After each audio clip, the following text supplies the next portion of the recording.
Hello बच्चों, आज के इस वीडियो में हम लोग देखेंगे क्लास 10th वालों के लिए यहाँ पे मैथमेटिक्स का चैप्टर नंबर यहाँ पे दो चर वाले रैखिक समीकरण। ठीक है, ये चैप्टर नंबर 3 है आप सभी के बुक्स में, एनसीईआरटी किताब में मैथमेटिक्स का।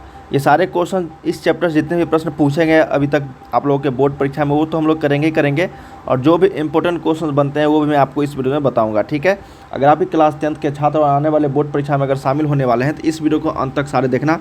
काफ़ी सारे क्वेश्चन का यहाँ पर मैं प्रैक्टिस आप लोग को करवाऊँगा। ठीक है, ये सभी क्वेश्चन बिहार बोर्ड के द्वारा जारी न्यू पैटर्न पर आधारित होंगे, जो आप सभी के एग्जाम्स में लगातार जो है कई वर्षों से पूछे आते रहा है। तो चलिए हम लोग शुरू करते हैं। और भी काफ़ी सारे क्वेश्चन का प्रैक्टिस सेट करना चाहते हो तो ये ऑफिशियल वेबसाइट starkasti.com गूगल पे लिखना, या लिंक आपको वीडियो के डिस्क्रिप्शन में दे दूंगा। तो चलिए हम लोग बिना किसी तरीके शुरू करते हैं। ये चैप्टर नंबर 3 दो चर वाले रैखिक समीकरण चैप्टर वाइज प्रश्न को लेकर। ठीक है, वीडियो को लाइक कर देना, चैनल को सब्सक्राइब करके शेयर जरूर कर देना सारे। चलिए पहला प्रश्न हम लोग के सामने यहाँ पे है, कहा गया कि यदि x बराबर a y बराबर b समीकरण x माइनस वाई बराबर 2 तथा x प्लस वाई बराबर 4 के हल हो तो a और b के मान क्रमशः क्या होंगे। बहुत ही सिंपल प्रश्न बच्चे, कहा गया है पहले ही दे दिया गया है कि x बराबर a लेना है आपको और y बराबर b लेना है। समीकरण दिया गया है x माइनस वाई बराबर 2 और एक समीकरण दिया गया है आपका x प्लस वाई बराबर 4। ठीक है, या तो x का वैल्यू निकालो या फिर a का वैल्यू निकालो, बात एक ही है बच्चे। तो हम लोग चलिए यहाँ से समीकरण दोनों को सॉल्व करते हैं। तो x प्लस वाई बराबर 4 लिखेंगे यहाँ से। देखो यहाँ पे एक माइनस में और एक प्लस में दोनों को ऐड करेंगे तो ये आपका ये आपस में कट जाएगी। तो यहाँ पर 2x बराबर क्या हो जाएगा 4 2 6। तो यहाँ से x का वैल्यू आ जाएगा 3। क्या आ जाएगा बच्चे, x का वैल्यू 3। तो x बराबर जो a है इसी का तो वैल्यू है 3, इसका मतलब a का भी वैल्यू 3 होगा। जब x का वैल्यू 3 है तो a का भी वैल्यू 3 होगा, क्योंकि x बराबर 1 क्वेश्चन में दिया गया है। ठीक है, अब y का वैल्यू निकालने के लिए हम लोग को किसी भी समीकरण में चलो इसी में मान देते हैं। x का मान 3 रखने पर, x का मान 3 रखने पर क्या होगा, x 3 प्लस वाई बराबर 4। तो y का वैल्यू करेंगे तो 4 में से 3 गया 1 बचेगा। ठीक है, क्या बचेगा भाई, 1 बचेगा। तो यहाँ पे y बराबर b बराबर 1, तो इसका मतलब b का वैल्यू क्या हो गया 1 हो गया। a बराबर कितना हो गया 3 और b बराबर हो गया 1। यही इसका सही उत्तर हो जाएगा, a बराबर 3 a बराबर 3 b बराबर 1। ये आपका सही उत्तर हो जाएगा 1 का C। काफ़ी शानदार प्रश्न था बच्चे और सिंपल प्रश्न थे ये। बस आपको इस तरीके के प्रश्न आप सभी के एग्जाम्स में लगातार पूछते रहे हैं, इसलिए इस तरह के प्रश्नों को आपको ध्यान से देखना है। चलिए सेकेंड नंबर हमारे पास प्रश्न है, कहा गया है कि दो रैखिक समीकरणों के आलेख समांतर रेखाएं हैं, तब रैखिक समीकरण के युग्म का कौन सा हल होगा। देखिए बच्चे 3 तरह के होते हैं, मैं आपको बता दूँ यहाँ पे।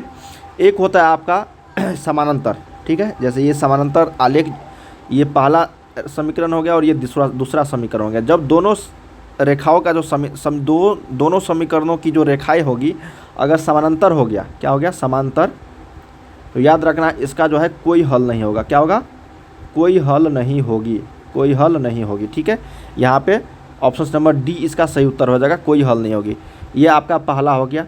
चलिए दूसरा मैं आपको बता दूं बच्चे कि अगर कोई एक समीकरण है और इसको प्रतिच्छेद करते हुए दूसरा समीकरण, मान लो तो एक है और ये दूसरा है, अगर दो समीकरण कोई रेखाएं एक दूसरे को प्रतिच्छेद करती है तो इसका मतलब इसमें एक हल है। क्या हल है बच्चे, एक हल है, जिसको हम लोग अद्वितीय हल के नाम से भी जानते हैं, और इसको हम लोग बोलते हैं प्रतिच्छेदी रेखाएं। क्या बोलते हैं बच्चे, प्रतिच्छेदी रेखाएं। ठीक है, एक होता है। और थर्ड नंबर आपका कि अगर कोई रेखाएं पहला समीकरण है और इसी पे क्या हो गया, ये दूसरा आ गया, इसी पे क्या हो गया, ये दूसरा आ गया। ठीक है, पहला और दूसरा जब इसी पे आ गया तो इसको हम लोग बोलते हैं संपाती। क्या बोलते हैं बच्चे, संपाती रेखाएं, संपाती रेखाएं। ठीक है, और इसके जो हल होते हैं अनगिनत हल होते हैं। क्या बोलते हैं, अनगिनत हल या फिर अनंत हल, अनगिनत हल होते हैं। समझ में आ गया ना ये प्रश्न, काफ़ी शानदार था और ये तीनों तरह का मैंने आप लोगों को बता रखा है। अगर इस तरह के प्रश्न आप सभी के एग्जाम्स में पूछे जाएंगे तो आप आसानी से बना पाओगे। यहाँ पे सही उत्तर 2 का डी हो जाएगा, क्योंकि समांतर था तो इसका कोई हल नहीं होगी।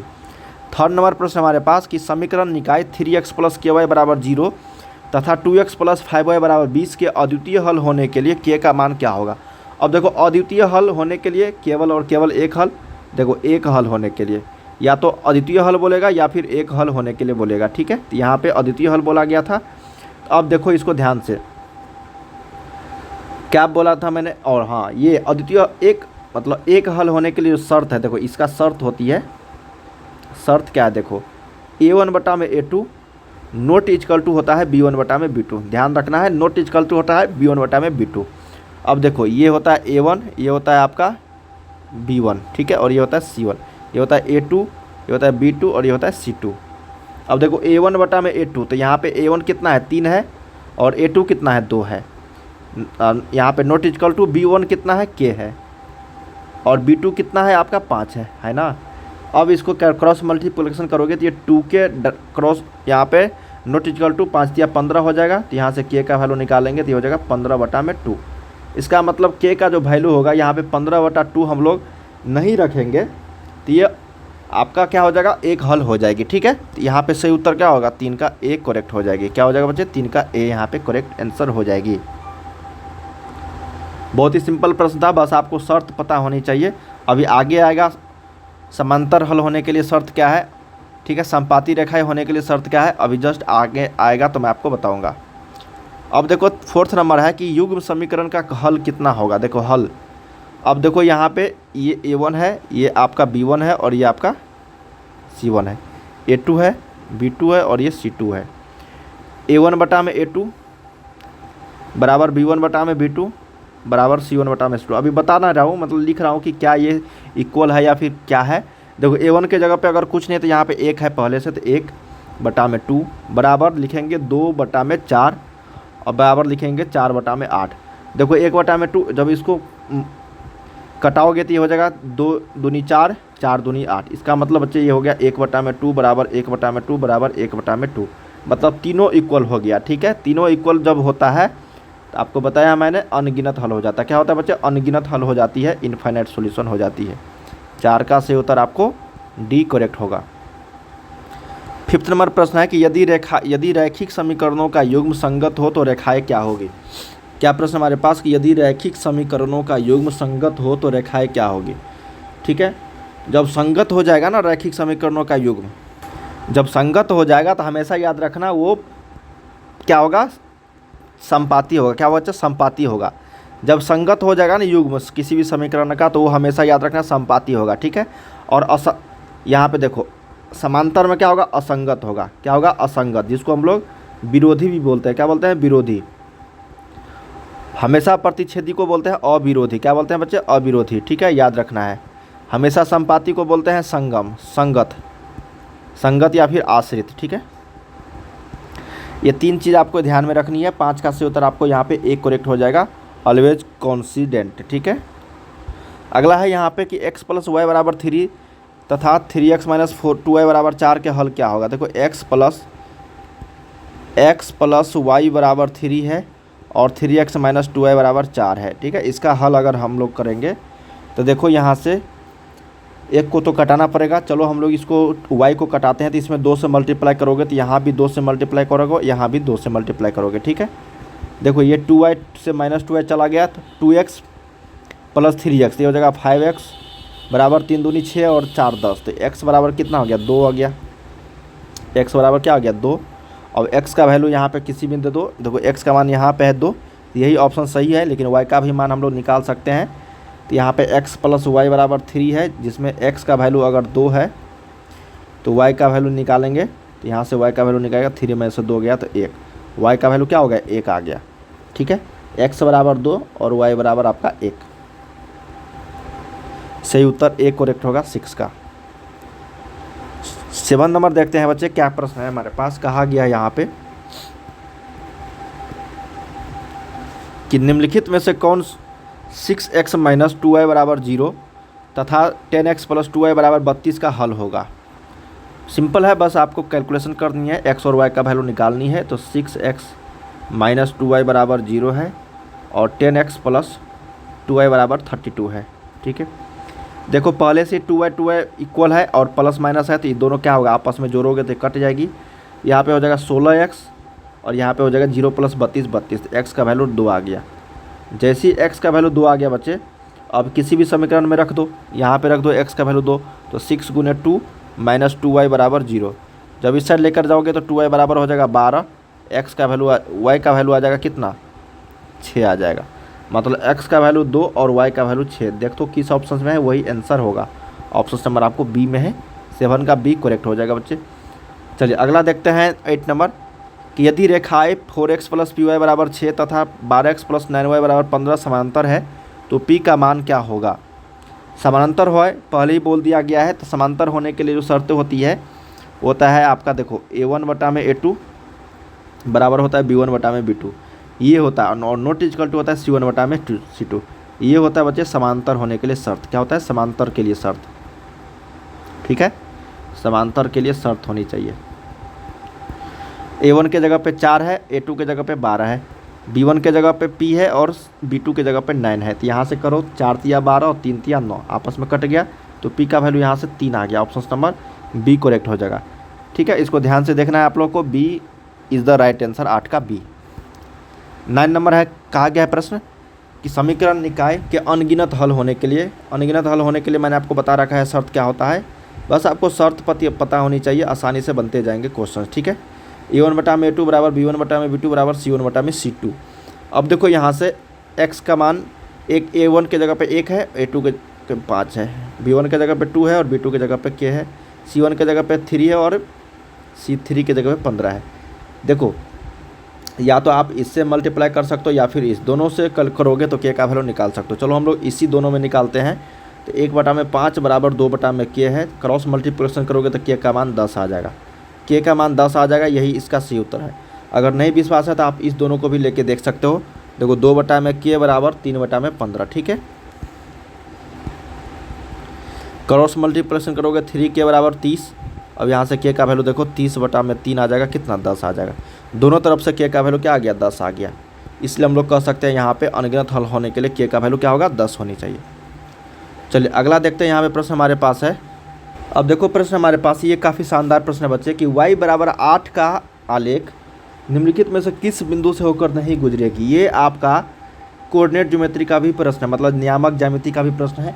इसको ध्यान से देखना है। जब भी बोला गया कि y बराबर 8 का आलेख, इसका मतलब x को जो y होता है कोऑर्डिनेट, किसी भी कोऑर्डिनेट को हम कैसे लिखते हैं? जैसे यहाँ पे कोऑर्डिनेट लिखना है तो हमेशा x, y होगा। क्या होगा? यहाँ भी लिखोगे तो x, y, हमेशा x का वैल्यू यहाँ पे कुछ भी हो सकता है, y का वैल्यू कुछ भी हो सकता है, लेकिन हमेशा लिखते क्या फॉर्म है? x, y। पहले x का लिखते हैं, उसके बाद y का लिखते हैं। अब वो बोला है x के जगह पर आप कुछ भी लिखो, x के जगह पे आप कुछ भी लिखो, लेकिन y बराबर 8 हमेशा होनी चाहिए। ठीक है, ये कोऑर्डिनेट होनी चाहिए बच्चे।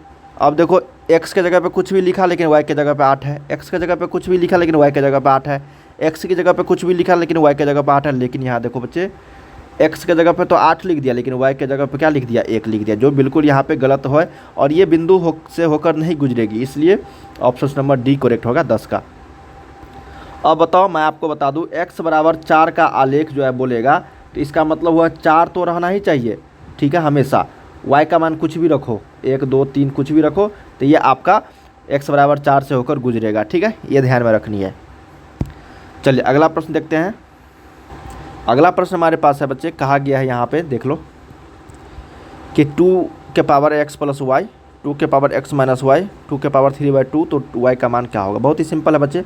कहा गया 2x प्लस वाई बराबर 2x माइनस वाई बराबर 2 के पावर 3/2। जब भी इस तरह के प्रश्न आएगा ना तो आप करना क्या, देखो ये तो इसके भी बराबर है और ये इसके भी बराबर है, मतलब दोनों जो है इक्वल है सभी, और ये भी इसके बराबर है। एक बार क्या करेंगे हम लोग, 2x प्लस वाई का मान 2 के पावर 3/2 के बराबर करेंगे, और एक बार क्या करेंगे 2x माइनस वाई का मान 2 के पावर 3/2 के बराबर करेंगे। ठीक है, और दोनों क्या है? इक्वल है बच्चे। अब हम लोग देखो दोनों का बेस अगर सेम रहता है, एक चीज़ आपको लोग ध्यान पढ़े होंगे, अगर a के पावर यहाँ पे m रहता है, ठीक है, और a के पावर यहाँ पे n रहता है, दोनों का देखो बेस सेम है ना, तो यहाँ पे m बराबर क्या होता है? n हो जाता है। ठीक है, पावर भी उसका क्या होता है? सेम हो जाता है जब बेस इक्वल रहता है। तो अब 2 यहाँ भी और 2 यहाँ भी है, तो x प्लस वाई बराबर 3/2 के बराबर होगा, और एक बार x माइनस वाई का मान 3/2 के बराबर होगा। दोनों को जोड़ दोगे तो ये y से y कट गया, तो 2x बराबर ये हो जाएगा 3 3 6 बटा में 2, तो ये हो जाएगा 3। x का वैल्यू निकालोगे तो ये हो जाएगा 3/2। x का वैल्यू आ गया 3/2 बच्चे। ठीक है, समझ में आ रही ना? लेकिन हम लोगों से पूछा तो गया है y का वैल्यू। जब x का वैल्यू 3/2 आ गया और x प्लस y का मान जो है जोड़ के 3/2 है, तो इसका मतलब x का वैल्यू 3/2 है बच्चे यहाँ पे, तो y का वैल्यू तो कुछ भी नहीं है, इसलिए y का वैल्यू यहाँ पे क्या है? 0 है। ठीक है, अगर इस तरीके से नहीं समझ में आया तो आप इसको देख लो, x प्लस y का वैल्यू 3/2 है, x का वैल्यू 3/2 है, प्लस y का वैल्यू निकालनी है, तो y का वैल्यू निकालने के लिए हम लोग क्या करेंगे, इस 3/2 के इस साइड लेकर जाएंगे, 3/2 माइनस 3/2 दोनों इक्वल है आपस में, तो दोनों कट जाएगा, तो y का वैल्यू क्या हो गया, 0 आ गया। सिंपल था, बस आपको समझना था यहाँ पे, से उत्तर आपको सी करेक्ट हो जाएगी। चलिए 12 नंबर देखते हैं। प्रश्न कहा गया कि यदि x माइनस वाई बराबर 2 तथा x प्लस वाई बराबर 10 है तो x और y का वैल्यू निकालना है। बहुत सिंपल है बच्चे, x माइनस वाई बराबर 2, x प्लस वाई का मान 10 है, दोनों को जोड़ोगे तो y से y कट जाएगा, 2x का वैल्यू 12 आ जाएगी बच्चे, x का वैल्यू आ जाएगा 6। ठीक है, x माइनस वाई बराबर 2, ये 6 आ गया पहला। y का वैल्यू निकालने के लिए 6 में से y घटाओगे, यहाँ से y का वैल्यू आ जाएगा 6 में से 2 गया 4। इसका मतलब x का वैल्यू आ गया 6 और y का वैल्यू आ गया 4। ठीक है, जो ऑप्शन नंबर आपको सी में है, क्या है, सी में, 12 का सी करेक्ट होगा। चलिए 30 नंबर देखते हैं। कहा गया है कि यदि बिंदु 5, a रेखा इस पर स्थित है तो a का वैल्यू क्या होगा। देखिए इसका मतलब है बिंदु x, y, जब भी लिखता है कोई बिंदु का निर्देशांक हमेशा x उसके बाद y लिखाता है, इसलिए x के बराबर 5 और y बराबर a। अब रख दो मान 2x माइनस 3y बराबर 5 है ना, तो x के जगह पे 5 रखो और y के जगह पे a रखो, तो 2 गुने 5 माइनस 3 गुने a बराबर 5। ठीक है, 10 माइनस 3a बराबर 5, इस साइड लेकर जाओगे तो ये हो जाएगा 10 माइनस 5 बराबर 3a, तो a का वैल्यू आ जाएगा 5/3। क्या हो जाएगा, a का मान 5/3। जो ऑप्शन नंबर आपको a में है यही इसका करेक्ट आंसर हो जाएगा बच्चे, 13 का a। 14 नंबर देखते हैं कि एक चर में रैखिक समीकरण का व्यापक रूप क्या है। जब भी व्यापक रूप, देखो 2-3 तरह के व्यापक रूप होते हैं बच्चे, एक होता है रैखिक का याद रखना है ax प्लस b बराबर 0। ठीक है, जब द्विघात आ जाएगा बच्चे, तो ये हो जाएगा आपका ax square plus bx plus c बराबर 0। ठीक है, ये द्विघात हो गया। और जब त्रिघात आ जाएगा, त्रिघात तक पूछा जाता है आप लोगों में, तो ax cube plus bx square plus cx plus d बराबर 0। ये 3 आपको याद रखना है, पहला, दूसरा और तीसरा। हम लोगों से पूछा गया रैखिक समीकरण था ax प्लस b बराबर क्या हो जाएगा, 0। एक करेक्ट होगा 14 का। 15 देखते हैं कि के किस मान के लिए समीकरण निकाय पर कोई भी हल नहीं होगा। कोई भी हल नहीं होने के लिए इसका मतलब समांतर है, और समांतर मैंने आप लोगों को बता रखा था कि a1 बटा में a2 बराबर होता है b1 बटा में b2 और नॉट इक्वल टू होता है c1 बटा में c2। ठीक है, a1 के जगह पे यहाँ पे कितना है, 4 है, a1 के जगह पे कितना है 4, a2 के जगह पे कितना है 2, b1 के जगह पे 3 और b2 के जगह पे k है। तो क्रॉस मल्टीप्लिकेशन करोगे, यहाँ से k का वैल्यू आ जाएगा 6/4, तो ये आ जाएगा आपका कितना 3/2। यही इसका सही उत्तर हो जाएगा 3/2। तो बच्चे हम लोगों ने यहाँ पे 15 तक क्वेश्चंस किए, 1 से लेकर 15 तक, जो आप सभी के एग्जाम्स के लिए काफ़ी इंपॉर्टेंट था। आगे आने वाले वीडियोज़ में और भी काफ़ी सारे क्वेश्चन का आप लोगों को प्रैक्टिस सेट होगी। मिलते हैं अगले वीडियो में, तब तक के लिए आप लोग पढ़ाई करते रहे। बाय बाय सभी को। ठीक है।